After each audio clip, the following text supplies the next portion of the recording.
بسم اللہ الرحمن الرحیم۔ السلام علیکم۔ 4 جوان لڑکیاں جن کی عمر 17، 18 اور 19 کے درمیان ہوگی، ان کے درمیان ایک 13 سالہ لڑکا بیٹھا ہوا تھا۔ لڑکے کے چہرے پر معصومیت بھی تھی، عمر کا کچا پن بھی تھا اور ایک عجیب سی شاطرانہ مسکراہٹ بھی، مگر وہ مسکراہٹ کم اور گھبراہٹ زیادہ لگ رہی تھی۔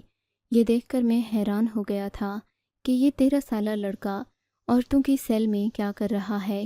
عموماً جیل میں مردوں اور عورتوں کو الگ الگ رکھا جاتا ہے، مگر یہاں پر معاملہ مختلف تھا۔ ایک 13 سالہ لڑکا 3 جوان لڑکیوں کے ساتھ ایک ہی سیل میں بند کیا گیا تھا۔ یہ بات کافی حیران کن تھی، جسے دیکھ کر میری حیرانگی کی انتہا نہ رہی۔ میں نے جیلر سے پوچھا، یہ کیا معاملہ ہے؟ عورتوں کی جیل میں اس لڑکے کا کیا کام ہے؟ اگرچہ اس کی عمر کم ہے، مگر پھر بھی اسے یا تو مردوں کی جیل میں ہونا چاہیے یا بچوں کی۔ میری بات سن کر جیلر نے انہیں حقارت بھری نظر سے دیکھا اور یہی بولا کہ ان کی سزا ایسی ہی ہونی چاہیے تھی، اسی وجہ سے اس لڑکے کو ان لڑکیوں کے ساتھ بند کر دیا گیا ہے۔ آپ کو اگر ان کے بارے میں مزید پوچھنا ہے تو آپ کو اس کے لیے خاص اجازت لینا پڑے گی، کیونکہ جس آدمی نے انہیں جیل میں بند کروایا ہے وہ کوئی عام نہیں بلکہ ایک فوجی افسر ہے۔ فوجی افسر، اس نے ان 4 لڑکیوں کو ایک لڑکے کے ساتھ یہاں کیوں بند کر دیا؟ میری بات پر اس نے بھی حیرت کا اظہار کیا اور کہنے لگا کہ میں اس سارے معاملے سے لا علم ہوں۔ میں دوبارہ سے جیل کی اسی سیل میں گیا اور جا کر اس لڑکے سے ہی پوچھا، تمہارا نام کیا ہے؟ میں اس سے نام پوچھ رہا تھا کہ ان 4 لڑکیوں نے اپنے اپنے چہرے پر نقاب ڈال لیا، گھونگھٹ آگے کر لیا، کچھ اس طرح سے کہ میں انہیں دیکھ نہ سکوں۔ مجھے یہ دیکھ کر بڑی عجیب سی حیرت ہوئی تھی۔ اگر اتنی ہی شرم و حیا والی ہیں یہ لڑکیاں، تو جیل میں کیا کر رہی ہیں؟ میں نے دل میں سوچا، مگر ان ساری باتوں کا کوئی فائدہ نہیں تھا۔ میں نے اس لڑکے کا نام پوچھا تو بیزاری سے بولا، تم کیا کرو گے میرا نام جان کر؟ کیا میری سزا کم کروا سکتے ہو؟ میں سزا کم کروانے تو نہیں آیا، تو پھر میں بھی تمہارا انٹرویو نہیں دوں گا۔ اس کا غصہ دیکھ کر مجھے عجیب سا لگا تھا۔ ان 4 لڑکیوں نے اپنے منہ لپیٹے ہوئے تھے، وہ بھی مجھ سے کوئی بات نہیں کر رہی تھیں۔ مجھے اب اس کیس میں مزید دلچسپی ہو رہی تھی۔ میں نے دل میں ٹھان لی کہ اگر میں نے انٹرویو کرنا ہے تو انہی 4 لڑکیوں اور اس 13 سالہ لڑکے کا کرنا ہے، وگرنہ مجھے کوئی اور کیس ڈھونڈنا پڑے گا۔ اس سے زیادہ دلچسپ کیس میں نے آج تک نہیں دیکھا تھا۔ میں جیلر کے پاس گیا، اس سے کہا کہ مجھے ان قیدیوں کی فائل دکھا دو۔ پہلے تو اس نے من مانی کی، پھر کچھ پیسوں کی عوض اس نے مجھے ان کی معلومات دینے پر رضامندی کا اظہار کر میری حیرت کی انتہا نہ رہی۔ وہ 4 لڑکیاں کوئی اور نہیں بلکہ آپس میں بہنیں تھیں۔ ان کے نام کے آگے ان کے باپ کا ایک ہی نام تھا۔ یہ پڑھ کر میری تو حیرت کی انتہا نہ رہی۔ میں نے جیلر سے پوچھا کہ یہ 4 بہنیں اس جیل کی کوٹری میں کیوں بند ہیں؟ جی مجھے یہ تو نہیں پتا، ہاں مگر اتنا جانتا ہوں کہ یہ 4 مل کر اس لڑکے کو بہت کوستی ہیں۔ یہ لڑکا کبھی کبھی چلاتا ہے، ہم چاہتے ہیں کہ اسے اس جیل کی سیل سے نکال کر کہیں اور منتقل کر دیں، مگر پھر بھی ہمارے لیے ایسا کرنا ممکن نہیں، کیونکہ ہمیں آرڈر دیا گیا ہے کہ اس لڑکے کو انہی لڑکیوں کے ساتھ رکھنا ہے۔ کبھی بھی ایسا نہیں کرنا کہ یہ لڑکا کسی دوسری سیل میں چلا جائے۔ یہ بات بڑی عجیب ہے۔ تم یہ بتا سکتے ہو کہ ان کو جیل میں بند کس نے کروایا؟ میرے اگلے سوال پر اس نے خاموشی اختیار کر لی تھی۔ یقیناً اسے بھی اس بات کا جواب معلوم نہیں تھا۔ تبھی میری نظر ایک بوڑھے چوکیدار پر پڑی۔ اس کا کام چوکیداری سے زیادہ تھانے کے اندر کے معاملات کی خبر رکھنا تھا۔ یہ آدمی مجھے کافی پراسرار لگ رہا تھا اور اس کی عمر اور روبداب سے ایسا معلوم ہوتا تھا کہ اسے ضرور کوئی نہ کوئی معلومات ہوں گی جنہیں وہ میرے ساتھ شیئر کرے گا۔ میرا اندازہ تو یہی تھا کہ اسے ان لڑکیوں کے بارے میں بہت کچھ پتہ ہوگا۔ تبھی میرے سوال پر وہ میری طرف دیکھ کر ہنسا اور کہنے لگا، آپ کو کیا لگتا ہے کہ یہ ان 4 کا شوہر ہے؟ نہیں، ایسا بھی ہوتا ہے نا کہ ایک آدمی کی 4 بیویاں ہوتی ہیں، مگر تم ایسا بالکل بھی نہیں سوچنا۔ اس کی عمر 18 سال سے کم ہے۔ 4 بیویاں تو کیا، یہ گلی میں ایک مکہ کھانے کا اہل نہیں ہے۔ میرا مطلب کہ اس بیچارے میں اتنی جان نہیں ہے۔ دیکھو تو اس کا جسم دبلا پتلا اور کمزور سا ہے۔ تمہیں کہیں سے بھی لگتا ہے کہ یہ مجرم ہوگا؟ بس بڑے لوگ اپنی خیر چھوڑو، رہنے دو، میں زیادہ بات نہیں کروں گا۔ ہاں لیکن تمہیں اتنا بتا سکتا ہوں کہ ان لڑکیوں کو جیل میں لانے والا کوئی اور نہیں بلکہ ان کا ہی ایک رشتہ دار ہے جو کہ فوجی افسر ہے۔ اس فوجی افسر کی بات کو یہاں کوئی ٹال نہیں سکتا تھا، اسی وجہ سے اس کی خاص ہدایت پر ہم نے ان چاروں لڑکیوں کو اس 13 سالہ لڑکے کے ساتھ یہاں بند کر رکھا ہے۔ اگر تمہیں باقی معلومات لینی ہیں تو وہ اس لڑکے سے ہی لے لو، کیونکہ یہ لڑکا بہت شاطر ہے۔ اس کی آنکھیں آگے پیچھے گھومتی ہیں، یہ ہر طرح کے حالات سے باخبر ہے۔ تم جا کر اسے انٹرویو کرو، کچھ پیسے دو اور یہاں سے نکلنے کی لالچ دو تو یہ سب کچھ اگل دے گا۔ ویسے مجھے نہیں لگتا کہ یہ کوئی خاص دلچسپ کہانی ہوگی، یہاں سے تمہیں وہ کچھ نہیں ملے گا جو میڈیا کے لوگوں کو چاہیے ہوتا ہے۔ یہ بات سن کر میں چپ ہو گیا تھا۔ مجھے تو واقعی میں کافی دلچسپ کہانی چاہیے تھی، یہ نہ ہو کہ کھودا پہاڑ نکلا چوہا والا معاملہ ہو جائے۔ میں نے جو بات کرتے بھی تھے تو ان کی کہانی خاص دلچسپ نہیں ہوتی تھی۔ خیر، میں نے جا کر اس لڑکے کو یہی کہا کہ اگر تم مجھے صحیح سے انٹرویو دو گے اور اپنی ساری کہانی مجھے سچ سچ منو ان بتاؤ گے تو میں تمہیں جیل سے رہائی دلوا سکتا ہوں۔ میری بات سنتے ہی اس کی آنکھوں میں چمک آ گئی اور کہنے لگا، کیا تم واقعی مجھے اس جیل سے نکال سکتے ہو اور ان لڑکیوں کو بھی؟ ہاں، میں ایسا کر سکتا ہوں۔ دیکھو، میرے بہت سارے دوست ہیں جو وکالت کرتے ہیں اور وکیلوں کے لیے کسی کو جیل سے بھگانا کوئی مشکل بات نہیں ہوتی۔ اگر تم تعاون کرو تو بہت ممکن ہے کہ ایسا ہو جائے۔ میری بات سن کر اس نے اس بات میں سر ہلایا اور کہنے لگا، فی الحال تو مجھے یہاں سے نکالو۔ میں ان چاروں لڑکیوں کے سامنے تمہیں وہ نہیں بتا سکتا جو میرے دل میں ہے۔ اگر بتاؤں گا تو مجھے شرم آئے گی، میں ان کے سامنے شرمندہ نہیں ہونا چاہتا۔ دیکھو، بھلے میں ان کا گاؤں گا تو مجھے شرم آئے گی، میں ان کے سامنے شرمندہ نہیں ہونا چاہتا۔ دیکھو، بھلے میں ان کا غیر محرم ہوں مگر مجھے ان سے حیا آتی ہے۔ میں نے یہ بات سنی تو بڑا حیران ہوا تھا۔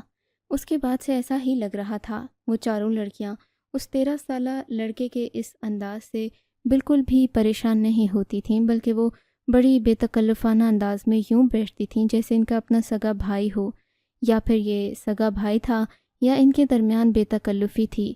دونوں میں سے کوئی ایک صورتحال تو تھی، ورنہ لڑکیاں ایک لڑکے کی موجودگی میں اتنی بے تکلف ہو کر نہیں بیٹھا کرتیں۔ خیر، میں نے جیلر کو کچھ پیسے دیے اور یہ کہا کہ اس لڑکے کو ایک دن کے لیے مجھے اپنے ساتھ لے کر جانے دے دو، میں اسے کل واپس لے کر آؤں گا۔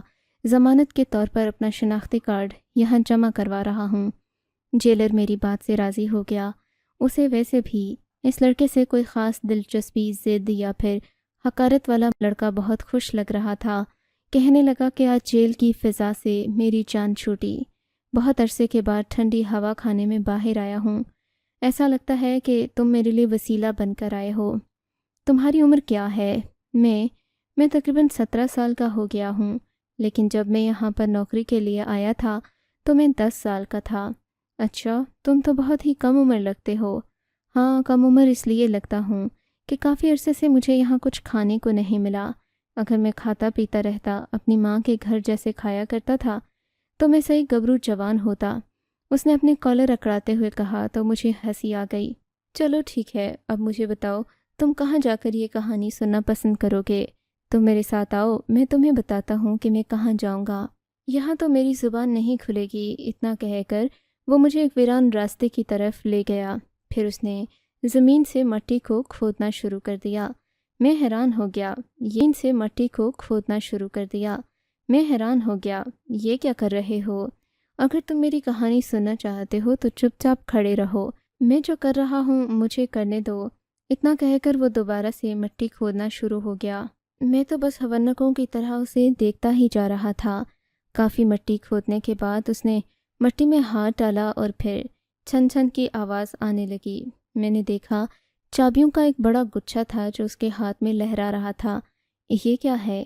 میرے مالک کے گھر کی چابیاں ہیں۔ میں کبھی بھی اپنے مالکوں سے بے وفائی نہیں کرتا۔ تم چلو میرے مالک کے گھر چلو، وہیں بیٹھ کر بات کرتے ہیں۔ میں تمہیں چائے بنا کر دوں گا اور ساتھ ساتھ کہانی بھی سناؤں گا۔ تمہیں تو پتہ ہے کہ میری کہانی کافی لمبی ہے، ہو سکتا ہے کہ کہانی سنتے ہوئے تمہیں بہت کچھ لکھنا پڑ جائے۔ اس لڑکے کے اعتماد پر میں حیران تھا۔ وہ تو ایسی باتیں کر رہا تھا جیسے کوئی 40 سال کا پختہ عمر کا مرد کیا کرتا ہے۔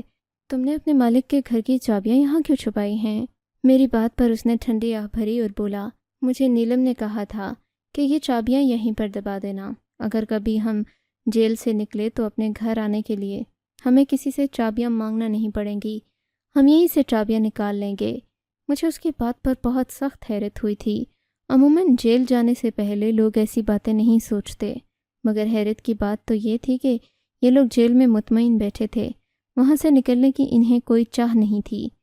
خیر، میں اس کے ساتھ آ گیا۔ اس نے چابیوں کے ان گچھے میں سے ایک چابی نکالی اور گھر کا دروازہ کھولا۔ گھر کے اندر سے عجیب سی بدبو اور خوشبو ملی جلی ہمک آ رہی تھی۔ میں نے دیکھا وہ گھر کافی ٹھنڈا تھا۔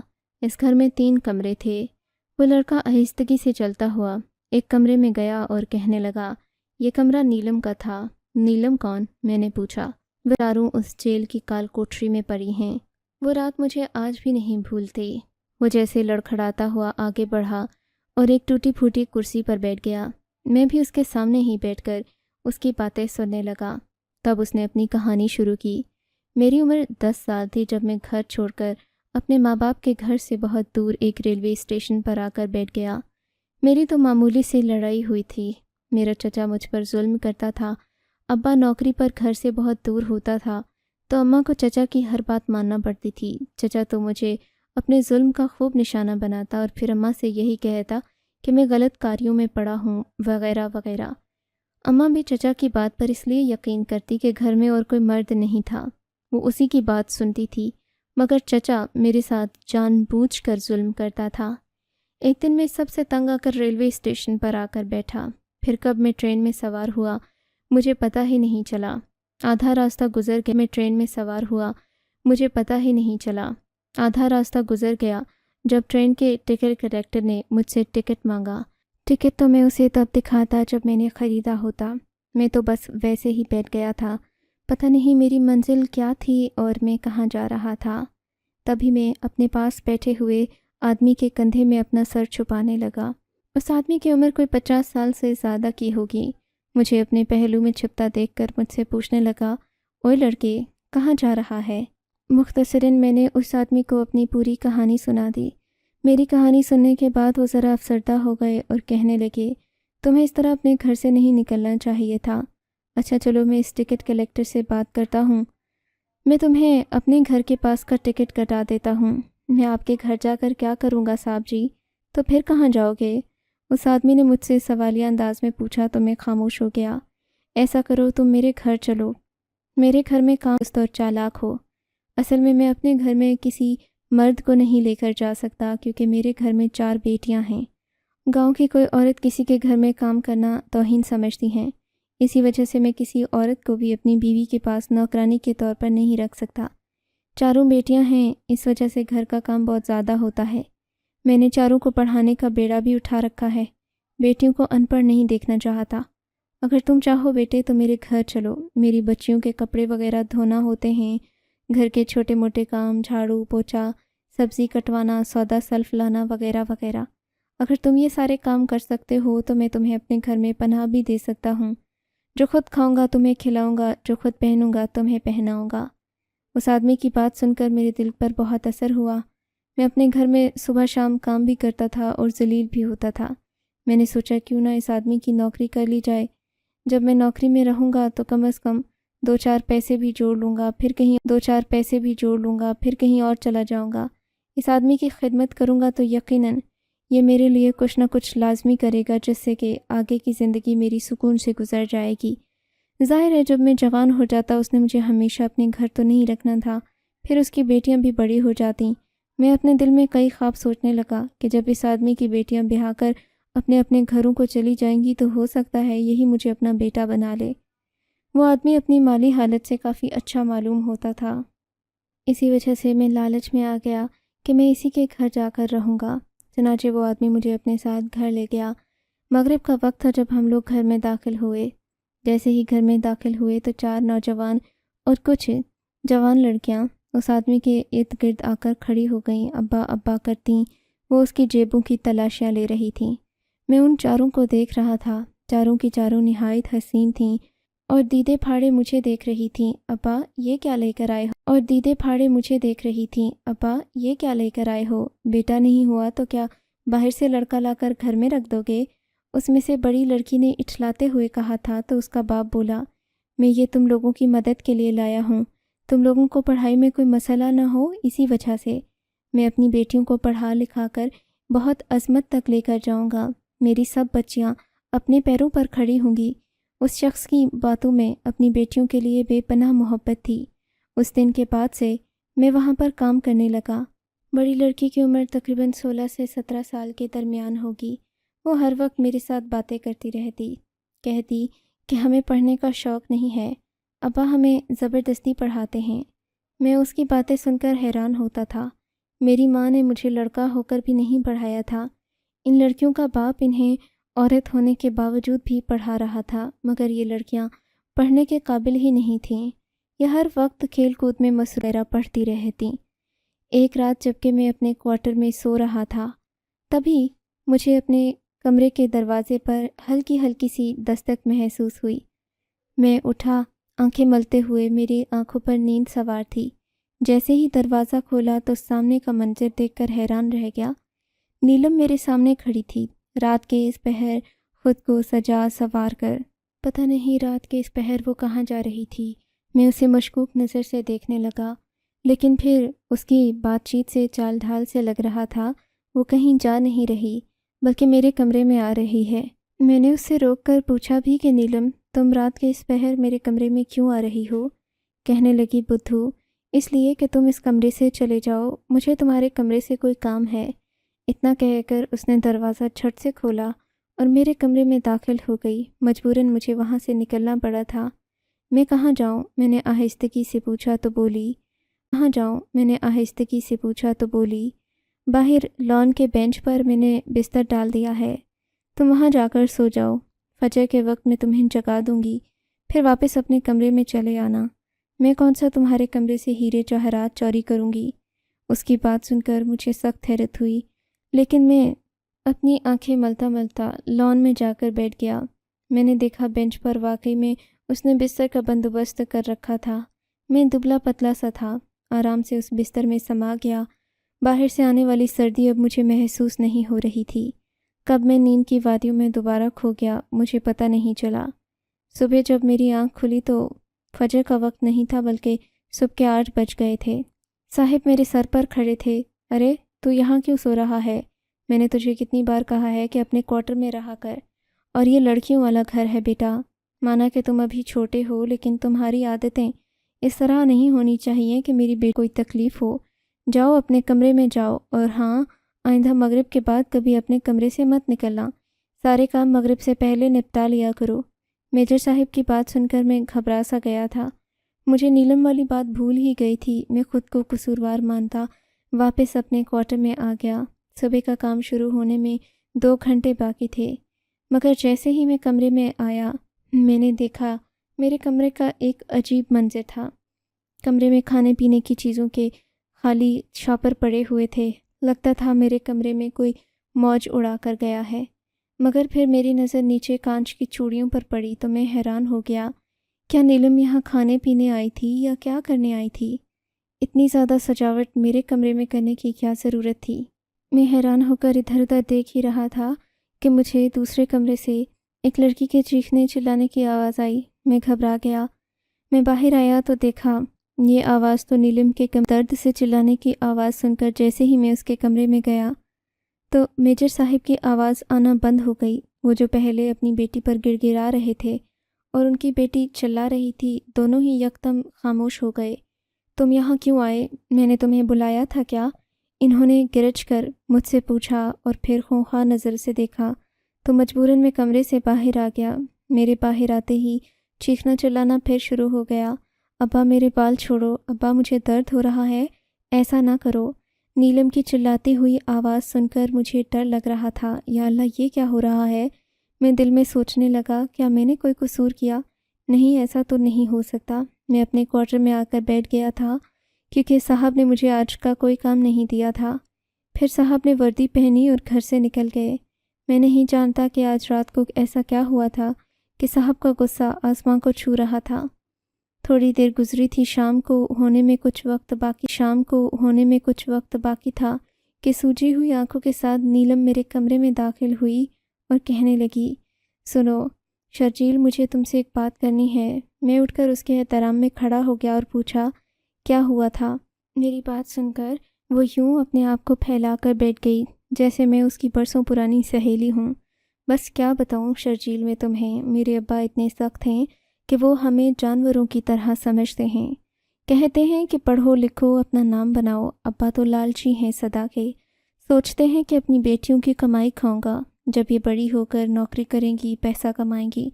لیکن شادی کرنا تو میرا حق ہے نا، میں مجید سے محبت کرتی ہوں، اس سے شادی کرنا چاہتی ہوں۔ کل رات وہ آیا مجھ سے ملنے تو ابا غصے سے سیخ پا ہو گئے۔ اس وقت تو نہیں پتہ چلا، لیکن بعد میں شک ہو گیا اور مجھے اتنا پیٹا، اتنا مارا کہ میرا دل چاہا میں اپنی جان لے لوں۔ میری مدد کرو گے؟ نیلم بی بی کی باتیں سن کر میرے تو جیسے حواس باختہ ہو گئے تھے۔ کام کر رہ گیا میں کہ اتنے اچھے باپ کی کتنی بے قدری کر رہی ہے یہ لڑکی۔ رات ہوئی تو اس نے اپنے اس قدم کو عملی جامہ پہنانے کا فیصلہ کر لیا۔ مجھ سے کہنے لگی کہ بس تم ایسا کرنا کہ چور چور کا شور مچانا۔ جس لمحے میں گھر کی دہلیز پار کروں گی، تم گملہ اٹھا کر سامنے مارنا اور کہنا کہ تم نے ایک چور کو دیکھا تھا، بعد کی بعد میں دیکھی جائے گی۔ نیلم بی بی نے مجھ سے یہ وعدہ اس لیے لیا کہ اگر میں نے اس کے ساتھ تعاون نہ کیا تو وہ اپنے ابا سے کہہ کر مجھے ہی پٹوائے گی۔ مجھے کیا تھا، ایک گملہ ہی تو مارنا تھا، میں نے یہی کیا۔ مگر اس بدقسمت اور منحوس لمحے میں جب میں نے گملہ اٹھا کر سامنے دیوار پر مارا، صاحب سامنے سے آ رہے تھے۔ مجھے نہیں پتہ تھا کہ نیلم اپنے ہی باپ کی دشمن بنی پڑی ہے۔ میں نے جیسے ہی وہ گملہ مارا تو صاحب کے سر پہ لگ گیا زمین پر گر کر وہ تڑپنے لگے تو مجھے پچھتاوا ہوا کہ یہ میں نے کیا کر دیا۔ نیلم ادھر موقع پر ہی پکڑی گئی تھی۔ باپ کو تڑپتا دیکھ کر وہ بھی اپنی جگہ سے نہیں ہلی۔ بس پھر کیا تھا، صاحب کی جان گئی تو تحقیقات کے دوران ساری کہانی کھل کر سامنے آ گئی، مگر پھر حالات کی وجہ سے مجھے بھی اسی چکی میں پسنا پڑا۔ صاحب کی بیوہ کو یہی لگا کہ اس سب کا ذمہ دار میں ہوں۔ انہوں نے مجھے اپنی بیٹیوں سمیت جیل میں بھجوا دیا اور اب میں یہاں یہ سزا کاٹنے پر مجبور ہوں جس میں میرا جرم بہت معمولی سا ہے۔ میں تو یہاں نوکری کی غرض سے آیا تھا۔ میرا مقصد ہرگز صاحب کی بیٹیوں کو بہکانا نہیں تھا، لیکن جب انسان پر ایک الزام لگ جاتا ہے تو پھر کوئی اس کی بات نہیں سنتا۔ شرجیل تو خاموش ہو گیا، لیکن میں یہی سوچنے لگا کہ بدقسمت ہوتی ہے وہ اولاد جو ماں باپ کی برسوں کی محبت چھوڑ کر 2 دن کی محبت کے پیچھے سب کو ذلیل و رسوا کرتی ہے۔ آپ کو اگر یہ کہانی اچھی لگی ہے تو اس ویڈیو کو لائک کیجیے اور اس طرح کی مزید کہانیاں سننے کے لیے ہمارے چینل کو ضرور سبسکرائب کیجیے۔ کہانی سننے کا شکریہ۔ آپ سے ملاقات ہوگی اگلی ویڈیو میں، تب تک کے لیے اللہ حافظ۔